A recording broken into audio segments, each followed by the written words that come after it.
Pensez-vous qu'en croisant un coq de lignée supérieure avec une poule de production industrielle, vous avez soudainement inventé une nouvelle race?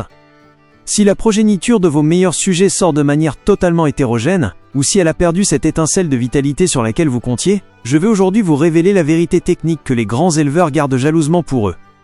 Nous allons parler du nombre exact de générations de sang et des années de sélection implacable qu'il vous faut réellement pour que votre création cesse d'être une simple expérience de basse-cour et devienne enfin une race solide, stable et reconnue. Entrons dans le vif du sujet. Pour comprendre pourquoi vos croisements ne ressemblent plus à leurs parents après seulement quelques saisons, nous devons impérativement analyser le plus grand piège de l'aviculture moderne, le mirage de la F1. Lorsque vous décidez de croiser deux lignées pures ou deux races patrimoniales parfaitement établies, le résultat est presque toujours spectaculaire. Les poussins naissent avec une vigueur incroyable. Ils ont une croissance fulgurante. Et les poulettes sont généralement de véritables machines à pondre. C'est un phénomène biologique précis appelé HE_T-Erosis ou plus communément vigueur hybride. Il s'agit d'une étincelle génétique unique, une synergie d'allèles dominants venant masquer les faiblesses récessives cachées. Mais attention, c'est une étincelle qui s'éteint aussi vite qu'elle s'est allumée si vous n'avez pas de plan rigoureux pour entretenir le feu génétique.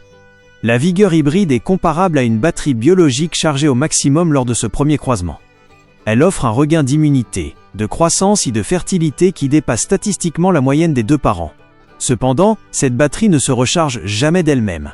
Si vous vous contentez de faire reproduire ces oiseaux F1 entre eux, vous allez assister, impuissant, à l'épuisement de cette puissance initiale, jusqu'à obtenir des sujets de bien moins bonne qualité que vos oiseaux de départ. Beaucoup d'entre vous m'ont sollicité dans les commentaires pour savoir s'il était possible d'utiliser des poulets de chair industriels, comme le Cobb 500, le Ross 308, ou même des souches de pondeuses de couvoir comme Lisa Brown, pour initier leur propre projet d'élevage à la maison. Laissez-moi être très direct avec vous. Ces oiseaux ne sont pas des races. Ce sont des formules commerciales protégées par le secret industriel, le produit final d'un croisement complexe à 4 voies, réalisé dans des laboratoires de haute précision sous des protocoles de biosécurité stricts. Lorsque vous tentez de les reproduire, vous vous heurtez de plein fouet à ce que nous appelons la dépression hybride. Ces gènes qui ont été forcés de travailler en équipe pour produire une croissance explosive se désolidarisent violemment à la génération suivante, car le puzzle génétique se déconstruit totalement lors de la méiose. Ce que vous verrez dans votre parcours, c'est une progéniture chétive, des taux de croissance irréguliers et une santé précaire. L'agro-industrie a conçu ces oiseaux pour être des produits cul-de-sac. Ils veulent s'assurer que l'éleveur soit contraint de revenir vers eux pour acheter des poussins chaque année. Essayer de stabiliser une race à partir de ces sujets, c'est comme tenter de bâtir un palais sur des sables mouvants. Alors, comment fixer réellement une race qui s'inscrit dans la durée? Tout repose sur les lois fondamentales de Gregor Mendel, et la première que vous devez impérativement maîtriser est la loi de l'uniformité. Si les parents sont homozygotes, c'est-à-dire de vraies races pures portant les mêmes versions d'un gène, leur progéniture sera strictement identique. Mais ne vous y trompez pas, cette uniformité n'est qu'un voile masquant le volcan génétique qui bouillonne à l'intérieur. Le véritable éleveur, le maître du troupeau, naît à la génération F2. C'est le moment crucial où vous croisez ces frères et sœurs F1 entre eux pour découvrir la vérité cachée dans leurs gènes. C'est là que se produit l'explosion génétique, ou ségrégation mendélienne. Les traits récessifs qui étaient camouflés, les défauts invisibles et les variations chromatiques remontent soudainement à la surface de manière désordonnée. En F2 vous observerez le fameux ratio de 3 pour 1 pour les traits simples, mais pour les caractéristiques complexes comme la morphologie ou la productivité, la variation devient massive. Vous verrez certains poussins hérités de la crête d'une grand-mère, d'autres de la couleur de pattes d'un grand-père, et seul un minuscule pourcentage possédera la combinaison exacte que vous recherchez. Si vous n'avez pas la rigueur absolue et la discipline nécessaire pour effectuer un tri drastique et écarter les oiseaux hors standard à ce stade, vous n'aurez jamais une race stable.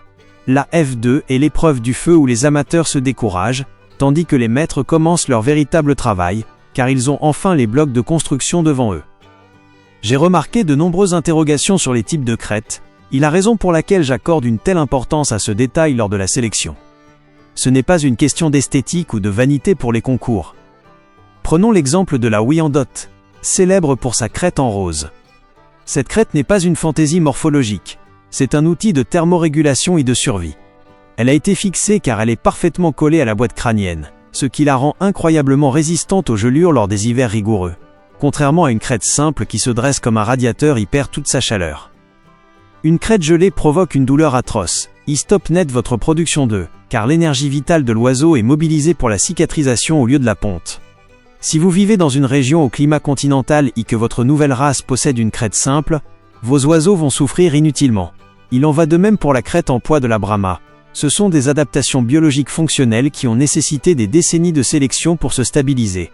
Si vous ne respectez pas ces règles génétiques, la biologie réinitialisera vos progrès chaque année, vous faisant perdre un temps précieux. L'autosexage est un autre pilier de l'élevage moderne que nous devons aborder.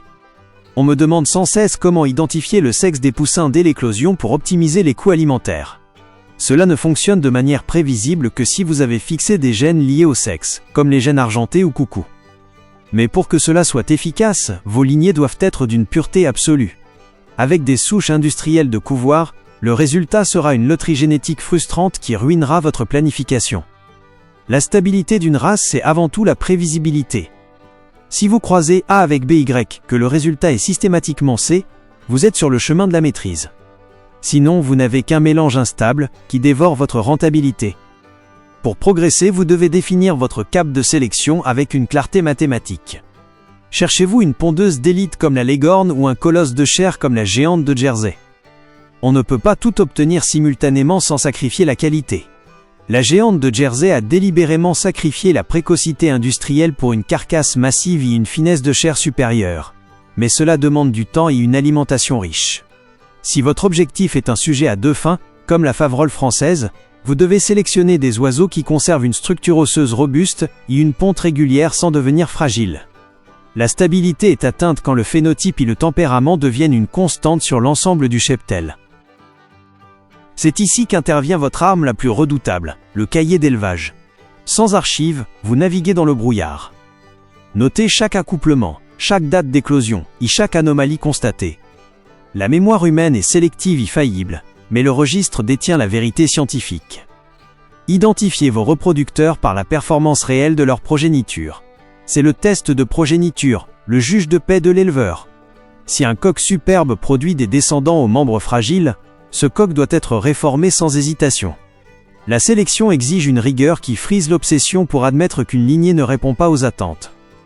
Enfin, abordons l'équilibre subtil entre vigueur et pureté. En fixant des traits spécifiques, vous rencontrerez inévitablement la consanguinité. Dans l'aviculture de haut niveau, le rétrocroisement est une nécessité technique pour verrouiller les traits d'un sujet d'exception. Le secret réside dans l'art de fermer le sang pour fixer la perfection, et de savoir l'ouvrir prudemment pour préserver la santé globale. Stabiliser une race est un exercice d'équilibriste permanent. Si vous privilégiez la pureté au détriment de la vitalité, vous obtiendrez des oiseaux de musée, beaux mais stériles. Si vous croisez trop largement, vous diluez votre identité. La stabilité est une course de fond, où la patience et la rigueur transforment un simple croisement en une œuvre d'art biologique pérenne. Atteindre la 4e génération marque le seuil où les simples amateurs s'effacent devant les véritables maîtres de la sélection. C'est la phase où le travail devient monotone, exigeant une discipline de fer pour ne pas succomber à la tentation d'un sujet de parure, qui brille à l'œil mais manque de la profondeur génétique nécessaire pour léguer ses qualités à sa progéniture. Une fois que vous avez survécu à l'instabilité de la F2 et sélectionné les éléments les plus prometteurs de votre F3, vous entrez dans l'ère du raffinement chirurgical. À ce stade, votre boussole absolue demeure le cahier d'élevage, votre unique guide dans le labyrinthe de l'ADN aviaire. On me questionne souvent sur la méthode idéale pour tenir ces registres. La réponse tient en un mot: individualisation. Chaque sujet doit posséder une identité propre, un registre de santé et de production, permettant de remonter non seulement à ses géniteurs, mais aussi d'analyser les forces et les faiblesses qu'il a transmises par rapport à sa fratrie. Il est impératif de consigner le gain de poids hebdomadaire, la dynamique d'emplumement et la pigmentation de l'œuf dès le premier cycle. C'est à ce niveau que la sélection en lignée devient le véritable moteur de votre réussite. Je souhaite être d'une honnêteté technique absolue. Le rétrocroisement est un instrument de précision. Si vous avez la chance de posséder un coq arborant, la crête en rose parfaite et une constitution robuste, le recroiser avec ses meilleures filles vous permet de verrouiller ses gènes bien plus rapidement qu'en tentant des croisements hasardeux. Ce n'est pas un jeu de hasard, c'est une stratégie scientifique visant l'homozygosie, l'assurance que les paires de gènes soient identiques pour garantir leur transmission systématique. Considérez la règle des 7 à 10 générations comme une loi immuable. Mathématiquement, à chaque cycle contrôlé sans dérogation au standard, vous augmentez la probabilité que la progéniture soit le reflet exact des parents. On considère qu'après la 7e génération de sélection fermée, une population peut enfin revendiquer le statut de race, car elle reproduit fidèlement son type. La patience est l'actif le plus précieux de votre élevage. Les créateurs de la Wyandot ont réformé impitoyablement tout oiseau s'écartant du type pendant plus d'une décennie avant d'atteindre la perfection que nous connaissons. C'est une œuvre de purification où l'on élimine les interférences génétiques pour ne conserver que la quintessence de la race. Soyons intransigeants avec ceux qui imaginent bâtir un avenir sur des hybrides comme le Cobb 500. Ces oiseaux sont des architectures éphémères assemblées en laboratoire, idée contente de les reproduire, cette architecture s'effondre de manière chaotique. Vous pourriez gaspiller 30 ans de votre vie pour un résultat médiocre et instable. À l'opposé, en travaillant avec des races de terroir comme la Faverolles française, vous bénéficiez de siècles de travail acharné. Appuyez-vous sur ces piliers historiques plutôt que sur les sujets de réforme de l'agro-industrie, programmés pour l'échec reproductif. La sélection professionnelle se concentre sur le génotype profond. Entre la 4e et la 6e génération, vous devez soumettre votre troupeau à des tests de résilience. Écartez sans état d'âme les lignées sensibles aux variations climatiques ou aux pathologies courantes. Un oiseau incapable de se perpétuer avec vigueur n'a aucune place dans un programme sérieux. Votre cahier d'élevage vous révélera si une lignée apparemment prestigieuse souffre en réalité d'une mortalité larvaire ou d'une fragilité constitutionnelle. Soyez prêts à sacrifier cette lignée pour consolider celles qui font preuve d'une véritable rusticité.